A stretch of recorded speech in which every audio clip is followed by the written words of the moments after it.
প্রিয় অষ্টম শ্রেণীর শিক্ষার্থীরা, এসব পড়াশোনা করি চ্যানেলের পক্ষ থেকে তোমাদেরকে অনেক অনেক অভিনন্দন। আমরা আজকে গণিতের অষ্টম শ্রেণীর গণিতের হচ্ছে যে প্রথম অধ্যায়ের তৃতীয় পৃষ্ঠা থেকে এইখান থেকে শুরু করছি।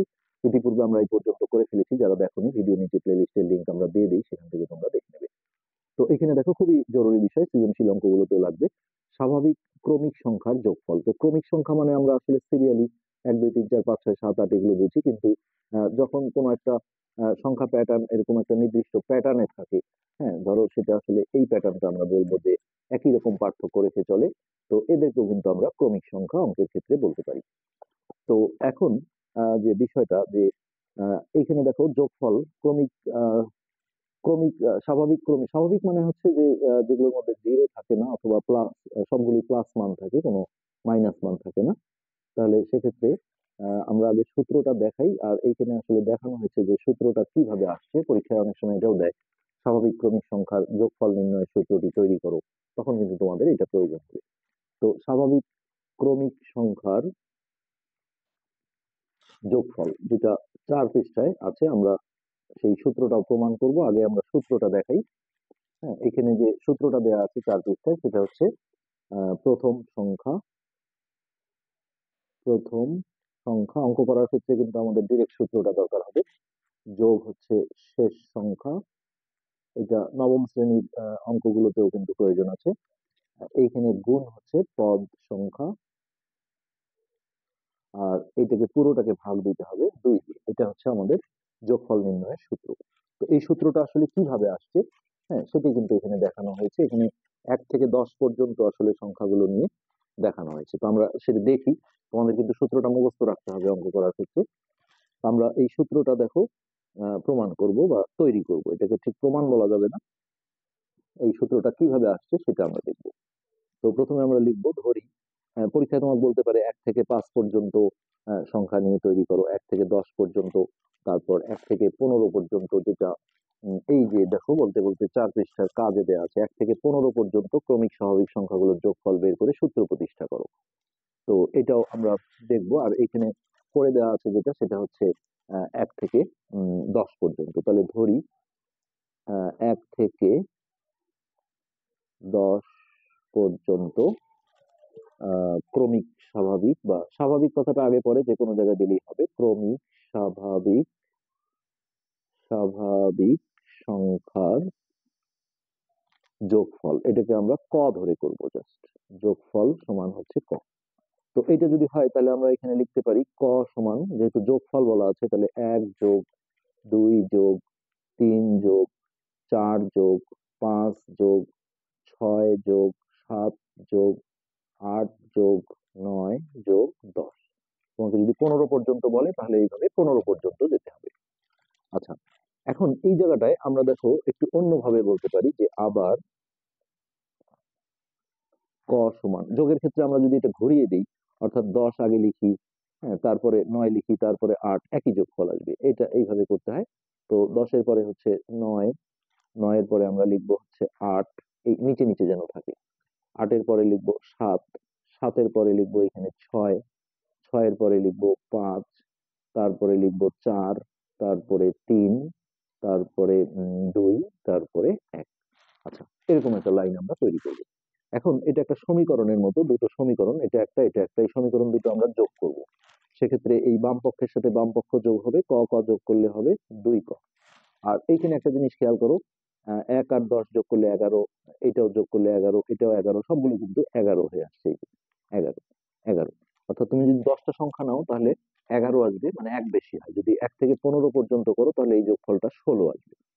তো আমরা ডাইরেক্ট যোগ করব না, যেহেতু এখানে আমাদের সূত্রটা এইভাবে আছে। তো আমরা জাস্ট এইভাবে লিখবো, 1 যোগ 10, এই যে এটা আর এটা, যোগ 2 যোগ 9, 2 যোগ 9, যোগ হচ্ছে 3 যোগ 8। তো সবগুলো আসলে দেখাতে ইয়া লাগবে, জায়গার প্রয়োজন হবে, যার কারণে বইয়ে হয়েছে এটা এইভাবে ডট ডট দিতে পারো। হ্যাঁ, দিয়ে লাস্টে জাস্ট দুটো, এই যে এই দুটো আমরা দেখাই, 9 যোগ 2, তারপরে যোগ হচ্ছে 10 যোগ 1, এইভাবে। আর তোমরা চাইলে পুরো এই সবগুলো নিচে নিচে যেভাবে আছে এইভাবে লিখে দিতে পারো। ওকে, এখন দেখো এখানে 2ক আমরা ঠিক রাখলাম। আর এইখানে আমরা যে কাজটা করব, যে এগুলো তো আসলে সবগুলোই মনে করো 11, সবগুলোই কিন্তু 11। তো একই সংখ্যার যোগ আর গুণনের মধ্যে একটা সম্পর্ক আছে, যেমন ধরো 5+5+5+5। তো আমরা এটা ওই একটা 5 নিয়ে কয়বার 5 আছে সেক্ষেত্রে এটাও সহজ ধরতে হবে, 1 2 3 4। দেখো এটা গুণ করে দিলে কিন্তু 20 হয়, তুমি যদি নর্মালি যোগ করো তাহলেও 20 পাবে। এটা একই সংখ্যা থাকলে এই সুযোগটা। তো এখানেও যেহেতু সবগুলোর মান কিন্তু 11, তো আমরা 11 না লিখে, যেহেতু আমাদের সূত্রটা এইভাবে আছে, আমরা এইভাবেই লাগবো। আমরা এই প্রথমটাকে স্ট্যান্ডার্ড ধরবো যে 1 × 10। হ্যাঁ, এখন এই যে আমরা একটা 5 নিয়ে গুণ দিলাম যে 4 বার আছে, সেক্ষেত্রে এটাকেও ধরতে হয়েছে। এখানেও তাই, যে এইভাবে আমাদের গুণে দেখতে হবে যে কয়বার আছে, 1 2। আমরা যদিও এখানে ডট ডট দিয়েছি, কিন্তু এটা বুঝতে হবে যে আমরা যদি সবগুলো নিতাম তাহলে কিন্তু 10টাই আসতো। এখানে তুমি যদি 1 2 3 4 5টা ধরো তাহলে হবে না। এই জন্য আসলে ডট ডট গুলো লিখে নিবি, ভালো হয় বেশি। তো এটা সবসময় হচ্ছে এখানে যতটা 1 থেকে 10 পর্যন্ত যদি নাও তাহলে 10টাই আসবে, 1 থেকে 15 হলে এই জায়গাটায় 15 আসবে, এরকম। ওকে, এবার আমরা খুব কাছাকাছি চলে আসছি। দেখো এই দুইটা গুণ আছে কয়ের সাথে, ওই পাশে গেলে কি ভাগ হয়ে যাবে। তো ক সমান আমরা লিখতে পারি 1, সরি 10, 10টা সংখ্যা ছিল, 15টা সংখ্যা হলে 15 আসতো। তো 1+10, তার সাথে থাকলো গুণন 10, আর এই দুইটা এসে আমরা ভাগ অর্থাৎ নিচে বসিয়ে দিলাম। তো আমরা এই জায়গায় কাটাকাটি করব না, কাটাকাটি করলে আমাদের আসলে সূত্রটা এই প্যাটার্নটা আসবে না। তো এখন আমরা দেখো সূত্রটা কিন্তু এখান থেকেই বলে দিতে পারি। তাহলে ক মানে কি আমরা ধরেছিলাম, যোগফল। এই 1 দেখো আমাদের প্রথম সংখ্যা। এখন তুমি বলতে পারো এই প্যাটার্নের মধ্যে তো আসলে প্রথম সংখ্যা 10। আসলে যোগের ক্ষেত্রে আমি যদি এইটা আগে বলি, শেষ সংখ্যা যোগ প্রথম সংখ্যা একই হয়, তারপরেও স্ট্যান্ডার্ড হিসেবে এই লাইনটা ধরতে হবে। প্রথম সংখ্যা হচ্ছে 1 আর শেষ সংখ্যা হচ্ছে 10। তাহলে এই জায়গায় লিখবো প্রথম সংখ্যা যোগ 10 হচ্ছে আমাদের শেষ সংখ্যা, শেষ সংখ্যা। আর এই 10 হচ্ছে পদ সংখ্যা, অর্থাৎ কয়টা সংখ্যা আমরা নিয়েছি। তো গুণন, এই 10-এর বদলে আমরা বলবো হচ্ছে গুণন পদ সংখ্যা, আর 2 তো 2/2। এইভাবে আমাদের কোশ্চেনে যদি আসে যে স্বাভাবিক ক্রমিক সংখ্যার যোগফলের সূত্রটি তৈরি করো, তাহলে আমাদের এইভাবে প্রতিষ্ঠা করতে হবে। তো আমরা কাজটা আসলে করে দিচ্ছি না, এটা তোমরা নিজেরাই প্র্যাকটিস করবে। 1 থেকে 15 পর্যন্ত আছে। তো এইভাবেই তোমাদের 1 থেকে 15 পর্যন্ত ক ধরে নিয়ে 15 পর্যন্ত লিখতে হবে, তারপর উল্টো ভাবে লিখে নেবে, তারপর একই সিস্টেমে। হুম, তখন এই জায়গায় যেমন 1 থেকে 10 পর্যন্ত নিলে দেখো 11 আসছে যোগফলগুলো, আর তখন আসবে সবগুলোতে 16। এই একই সিস্টেমে তোমরা করে ফেলবে এটা। তো এটা আমরা আজকের পার্ট আসলে এখানে শেষ করতে চাই। এই পরবর্তী পার্টে আমরা যেটা দেখবো সেটা হচ্ছে প্রথম 10টি বিজোড় সংখ্যার যোগফল, অর্থাৎ বিজোড় সংখ্যার সমষ্টি নির্ণয়ের কিন্তু একটা সূত্র আছে। আমরা সেই সূত্রটা তৈরি করব, প্লাস আসলে তৈরি করাটা বড় কথা না, অঙ্ক করার ক্ষেত্রে কিন্তু তোমাদের মুখস্থ রাখতে হবে যাতে করে দ্রুত অঙ্কটা করতে পারো।